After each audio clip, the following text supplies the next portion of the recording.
Hi everyone, welcome back to the channel. This is Chaz Boatman here at Boatman Auto. Today we're working on a 2011 Chrysler Town & Country, and we're going to be replacing the oil filter housing. This is a pretty common issue on these 3.6 liters. This application ran from 2011 to 2013, although the repair process is going to be very similar throughout the 3.6 liters. So today we are working with the oil filter housing OFH 100. It's an aftermarket standard part. It also includes the upper intake and lower intake gaskets. And so we'll give you a quick list of the tools that we use for this job, and then we'll go ahead and jump right into the repair. Here we are underneath the hood of this 2011 Chrysler Town & Country oil filter housing. Let's go ahead and get started on it. So the first thing is to remove the top engine cover. So it's just held on by clips. So you just grab it and pull each clip up on each corner, and you'll feel them release. We'll move it, set it aside. So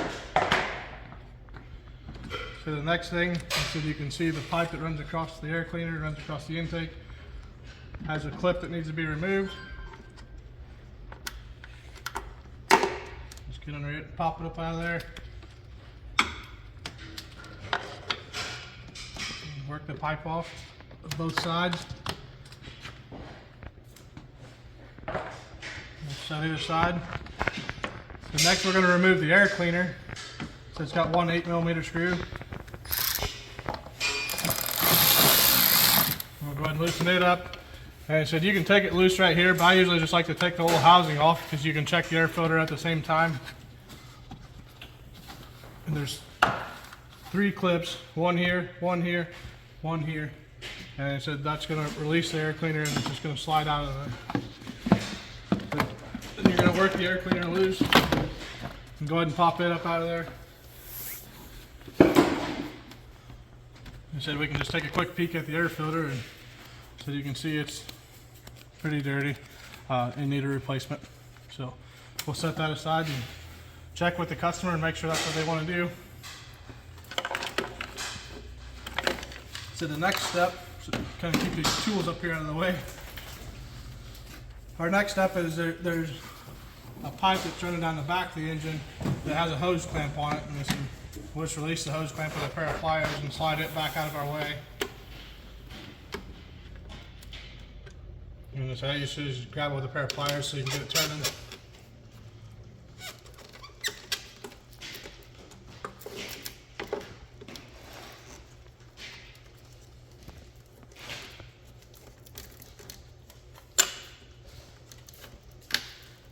Get that off there.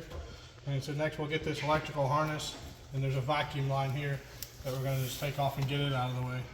So just wiggle it, and we'll set it aside back here. And so there's some little clips holding these electrical connectors on, so you'll just slide those back and make sure you get them back on there when you go back together. So just squeeze, and these other two have these red release tabs that we're used to seeing.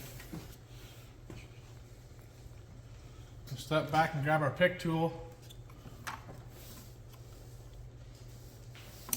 You can push that release clip back.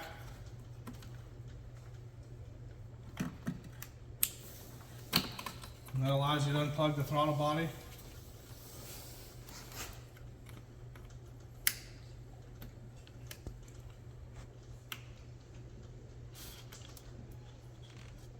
And the same thing over here. If you look real close, you can see that there's a clip in here that's going to have to be released as well. You just kind of work it in there and work it back and forth until you get that to come out.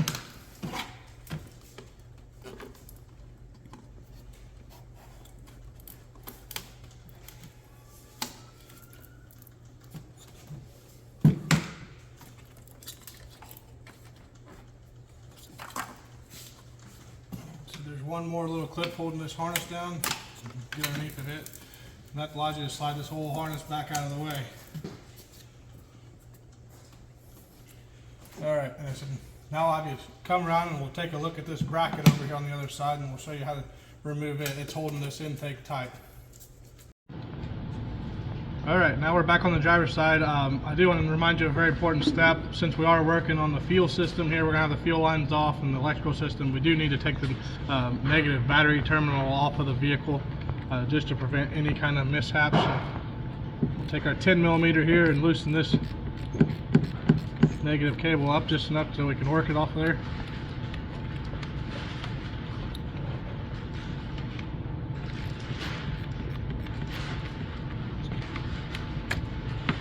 And we'll set it back here out of the way. The bracket that we were talking about is right here on the back of this intake manifold, and it's going to have to be taken off. It's held on by two 10mm nuts up top. And I said you can just take the two 10 mils off and slide the intake out, but to me it's easier to go ahead and remove this one 13mm, and that way the whole bracket's out of your way and you're not fighting it on the way in and out. Then also on the back of the intake manifold we have this brake booster hose, and so you can kind of get it wiggling and moving and go ahead and get it popped off, and we're just going to lay it back here out of the way as well. And so if you look at the bracket here, so you can see our wire loom, so that it goes through the bracket, and so there's these push connectors. I said we'll have to remove those as well. So I'm going to go ahead and get that stuff popped off. And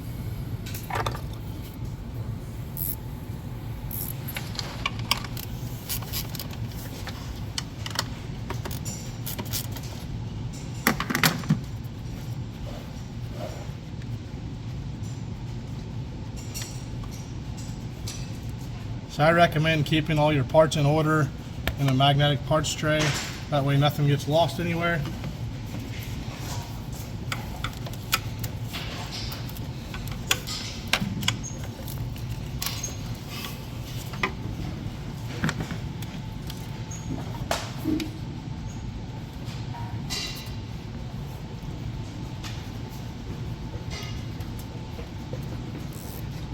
We're going to grab our 13 and get this popped off here.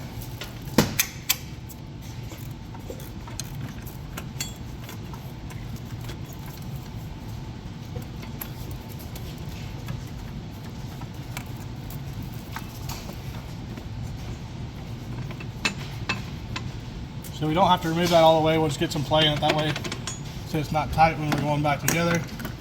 So we'll step over here to the intake side now. So there's a little push pin that's running down through there. So I have a set of push pin pliers, and so they work very well. These ones are made by Vim Tools, but everyone offers them. So just grab a hold of that clip, pull it up out of there, get a hold of the bottom part, and so just stick this back together. And we'll set it over here out of the way as well.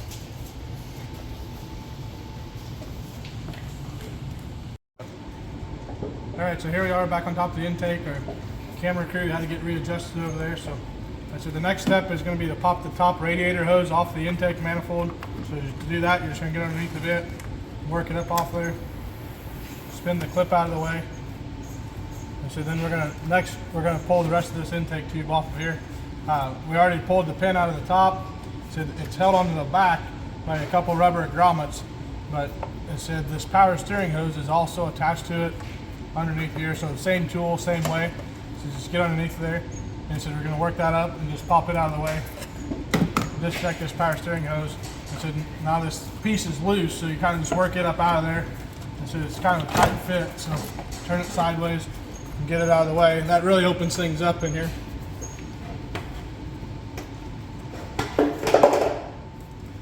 So then we're going to go ahead and grab an 8mm, and so we're going to buzz these bolts off the upper intake manifold.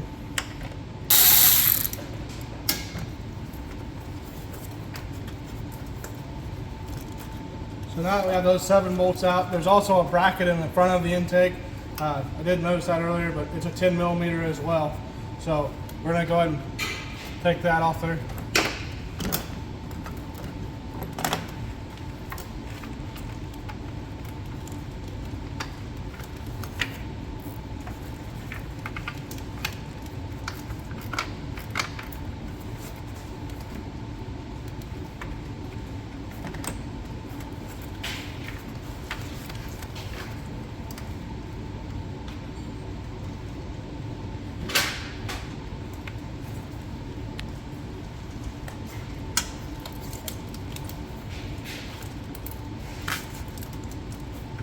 I'm going to use the engine oil dipstick to kind of move that hose up and over, and use that to keep the hose back out of our way.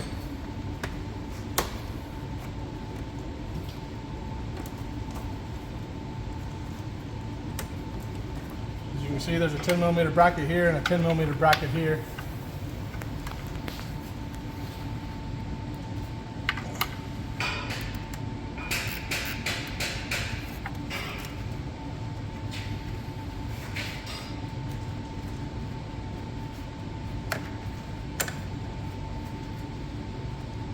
So now that we have those loose, I said you can see the intake is loose, but it's not going to come off there. So you can either take these torque screws out, or I said the simplest thing to do is just going to be go ahead and remove the rest of this bracket in the back. We'll be able to lift it up and slide it back out of there.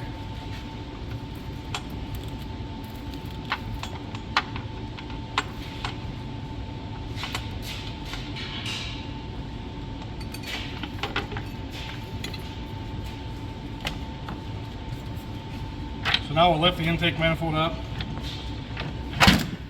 So then these studs are what's holding us.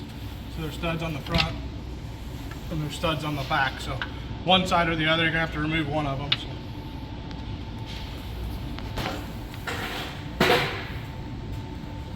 So set that down out of our way, and that's the upper intake. The good news is our kit comes with new upper intake and lower intake gaskets, and we're going to have to remove the upper and the lower intake. So we'll get this insulator up out of here and set it over here out of the way as well. And so our next step is that we're going to go ahead and remove the fuel injector clips in the lower intake, and the fuel rail is going to stay in the lower intake manifold. So we just need to get the electrical system out of the way on both sides. So these clips just squeeze together on the ignition coils. And so the next step, there's these little clips. I said again, you don't want to break them, so just use the right tool and get underneath them and take your time.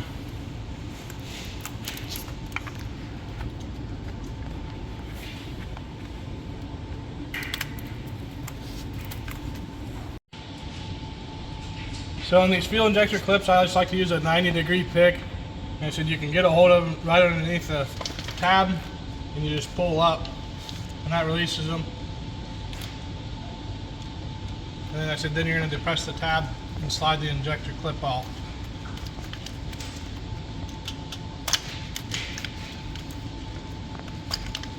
So we'll get that set back out of the way. So there's a little clip here holding us in. So try to get it with this tool, but most of the time it's easier to use the proper tool. So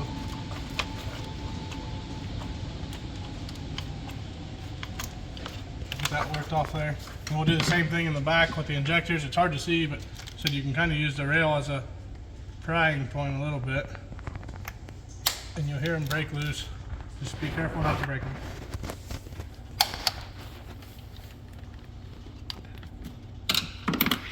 And so we'll have the same clips across the back of the engine.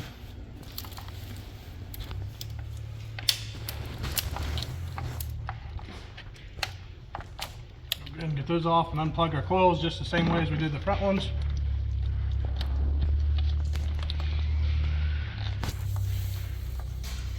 And then we'll squeeze our injector clips, get those removed.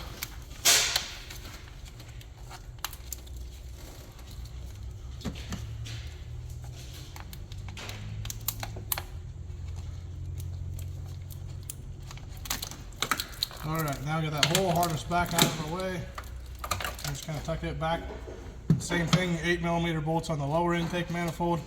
You want to blow this stuff out with shop air and kind of cover up your intake holes. That way you're not getting it down the cylinders. So real quick, we'll go ahead and pull our fuel line off and grab a shop towel so we're catch any of that fuel, just kind of keep it from getting down and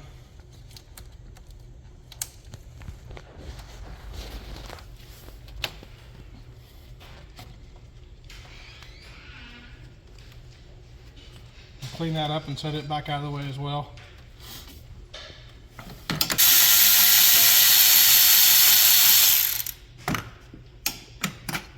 So you got 8 bolts holding that lower intake manifold down. We have one more clip here to pop off.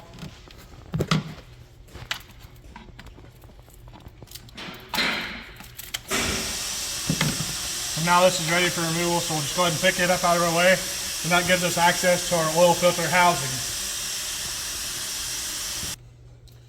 Alright, so we're back here on the top of the oil filter housing. This is about the only specialty tool or uncommon tool that you might need for this job. This is an E8 Torx bit. And that's what holds the oil filter housing down. So we'll go ahead and buzz these 5 bolts off here.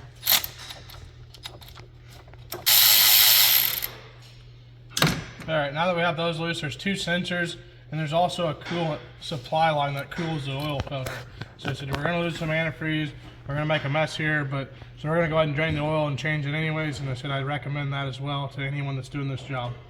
So the first sensor here, so we've got a red tab locking it down, so we're going to grab a hold of that, work it up off there, pop it loose, and then you said you got your squeeze tab to release it. So there is no lock on this bottom oil pressure sender, so it said you could just grab a hold of it, squeeze your locking tab, and work it back off of there. Get those back out of your way a little bit. So on this coolant supply tube, in order to get any wiggle room in it, you can see it's tight down there. So it said we're going to come underneath here, and there's another one of those clips holding it down. We'll get it up off there. Now we got some play that we can get it back out of our way. So you can use regular pliers, but I said the way this is down here, I'm going to use a pair of needle nose to grab a hold of this clamp and see if we can get it work out there.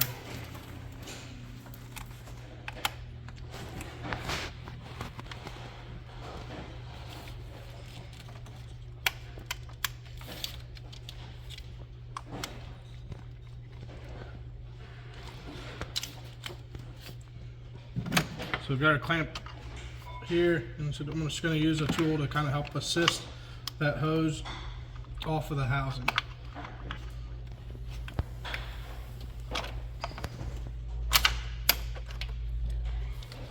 So now you got it off. I hold it up as quick as you can, that way you don't lose that much antifreeze. And hold it vertical, so you put it down there horizontal, and it's just going to keep running out. So.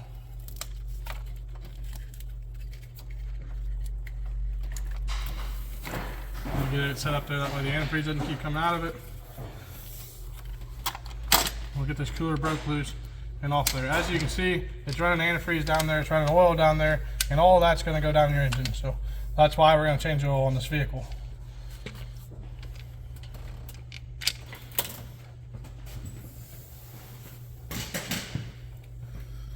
Said we'll get all this cleaned up and we'll go ahead and drain the oil out of the oil pan, and I said we'll meet you back up top for the reassembly.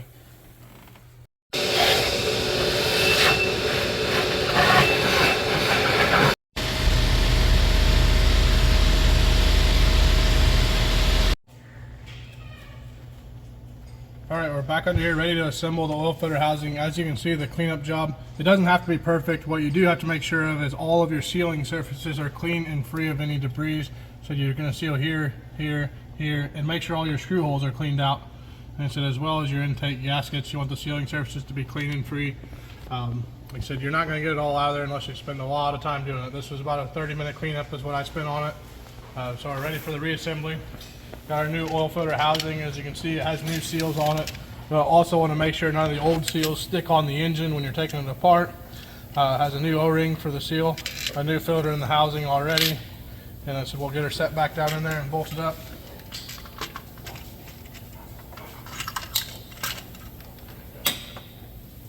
And so these torque down to 89 inch-pounds. You want to be sure not to over tighten it and break anything. You get that. The filter goes down into the O-ring and seals in there, so don't start tightening anything until you get that all the way down in there.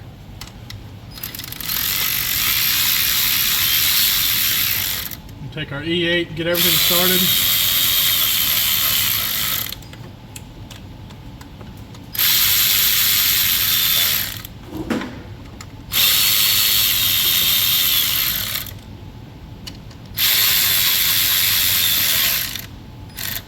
On these jobs, you don't want to tighten any of the bolts till you get all of them started. So we'll set our electric ratchet up out of the way, and we'll just use that hand ratchet. I got a pretty good feeling of what 89 inch-pounds feels like.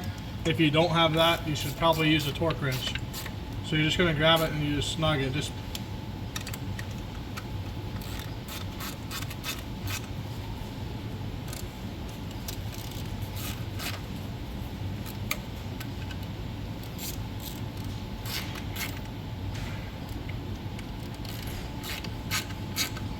As you can see, I'm not grabbing the end of the ratchet down here and pulling on it.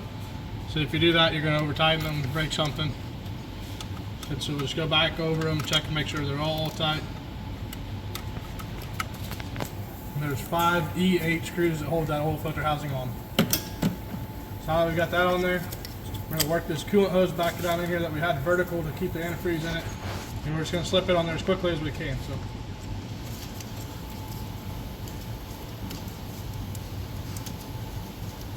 So I've got it right here. I said I had the clamp just opened up, so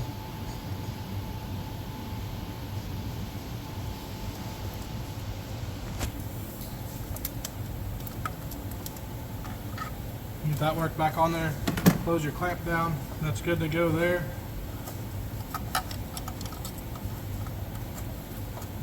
Plug our oil cylinder back in. We're going to plug our oil temperature sender back in. Make sure you lock that tab down. This coolant supply tube had this little brace on it to hold it in the engine. You want to make sure you get that back in there. And push down on there. There we go. Alright, now that we've got that, we're going to go ahead and grab our lower intake manifold and get it bolted back on, but we got new gaskets for it first. Alright, now that we're back with our lower intake here, you can see it has the old gaskets in it still. We have our new gaskets sitting right here. There's little indentions here. You just take your pick tool, just pop those right out.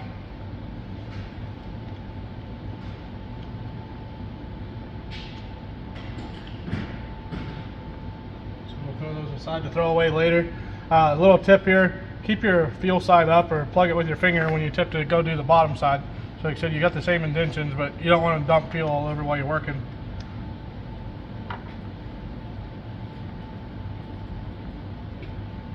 Grab those out of there, and same thing with their new ones, they just go in the exact same way. They're little indentions, you make sure you get them all started in there with your fingers. Alright, now it's ready to flip over and we'll go ahead and bolt this down.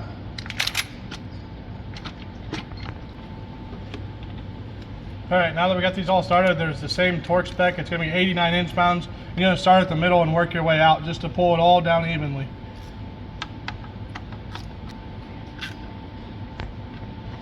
Alright, now that we got all those bolts torqued down, I said there's 8mm bolts there to torque down. We'll go ahead and get these upper intake gaskets pulled out of here as well. That same thing, there's just a little access tab there. You pop them up, and then you can get them out with your finger.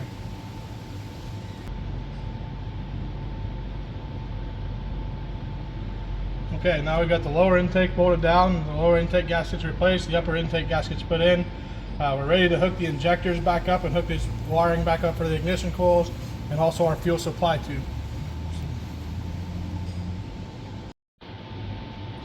Alright, we're back. So we got the lower intake on. We're getting ready to hook up all of our wiring, our fuel supply. So it's a lot easier if you just pop this little clip off. Take your 90 or whatever. Pop the clip off, and if you put it in the fuel tube first, it's going to make the assembly go together a little bit easier so you don't have to line it all up. So you just put that on there, clip it on. Grab our harness earlier. There's just one clip on the lower intake that we took off earlier. Make sure it goes back on and make sure all your clips go back in place so everything's aligned up just like it came out of the factory.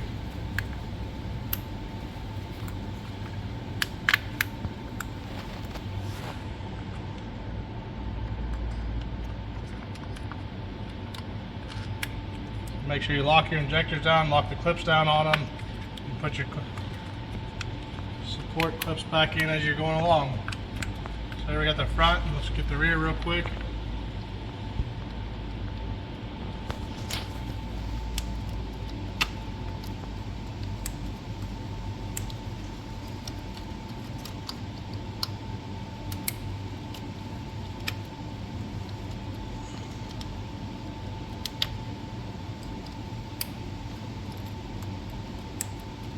Alright, now that we got that all locked down in place, we're going to grab our insulator that we pulled off here earlier. Before we put the upper intake on, that sets over there as a heat shield. Now we've got that, we'll go ahead and grab the upper intake and get it put on. Alright, so we've got the upper intake, and I said earlier when we took this off, we left these two front brackets and we removed the rear bracket. So you kind of got to wiggle it back in there the same way. And slide it to the rear, get your studs lined up, drop them down in there, and go ahead and get your upper intake set down. And so I'll just use a quick electric ratchet. So pull that off there, and we'll use just a hand ratchet for feel. And so we'll start in the middle and work our way out again.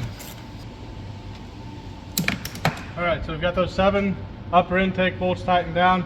And so we'll go ahead and slip our front 2 10mm nuts on this brackets.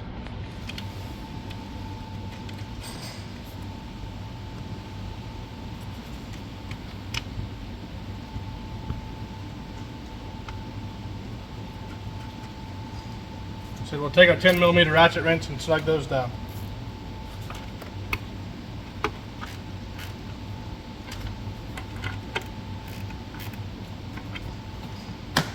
Alright, we laid this upper radiator hose out of the way earlier so we can take it and lay it back into place. And we'll just go ahead and clip it back where it goes. You can see here I removed the dipstick from the tube just so it doesn't get broken. So these are made of plastic. You can break the top off of them pretty easily working that hose back over there. So I'd move that out of your way. And so now we'll go back to the driver's side rear and get this bracket reinstalled and get our wiring back for our throttle body and map sensor here. Alright, now we're on the driver's side rear of the intake manifold and we're getting ready to reinstall this support bracket.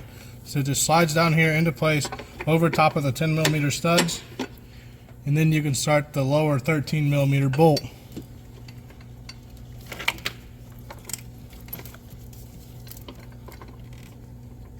We got that finger tight.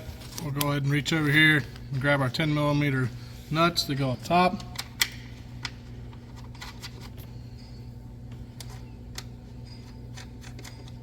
We'll go ahead and tighten those down.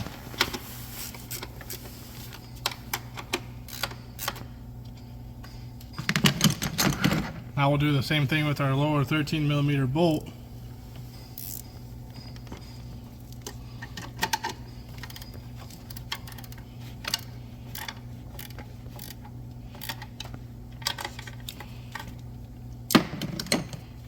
So we'll put our guide back over there. And I said, as you can recall earlier, we had a couple of these clips that we removed. Get this hose in place and go ahead and put the clamp back on it. So don't ever move on without putting your clamp back on first. If you think you're going to remember to come back and do it, that's how jobs get messed up.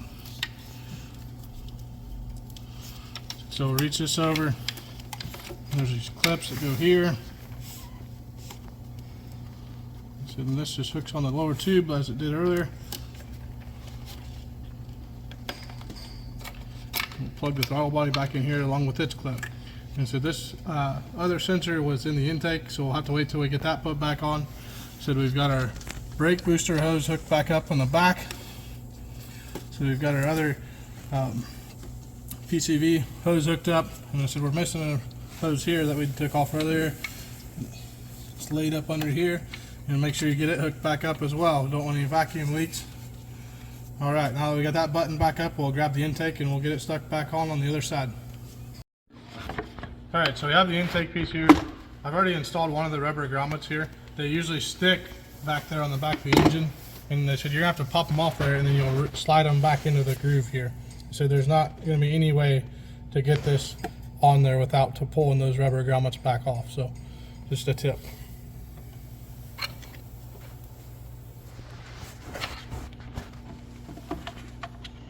So when you put those in there, you just slide them into the groove, and now this piece is ready to go back on.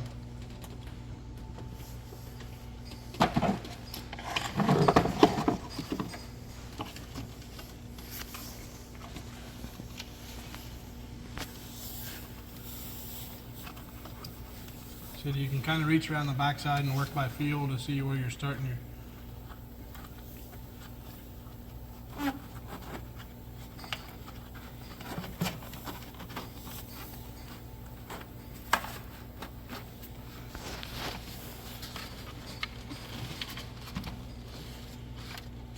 Get that back on there, plug your sensor back in, and then we'll come back and get the intake put back on and button this job up. Alright, so we've got our intake piece in there. There's a couple, remember the clip that we took out earlier, it goes right in the upper intake. So you know, make sure you get that locked back in there. And also this power steering hose that was in there earlier too.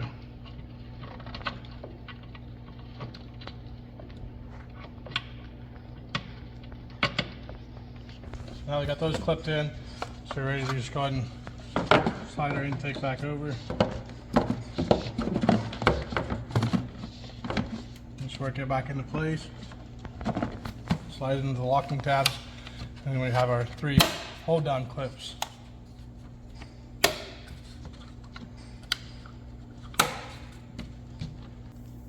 So we'll tighten this up with our 8mm. And we have this hose that we took off earlier that ran across the engine. Just work it back into place. It goes back in its clip.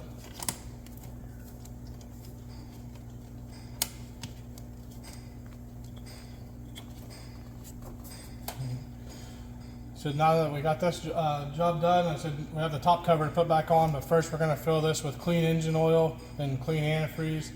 And I said that completes this job of how to put the oil filter housing on a 2011 Chrysler Town & Country. It's the same filter housing, goes from 2011 to 2013 and fits many Chrysler and Dodge and Jeep applications with a 3.6 liter. So thanks for watching the video. If this helps, I said like and subscribe to our page. And follow us for more content. Thank you.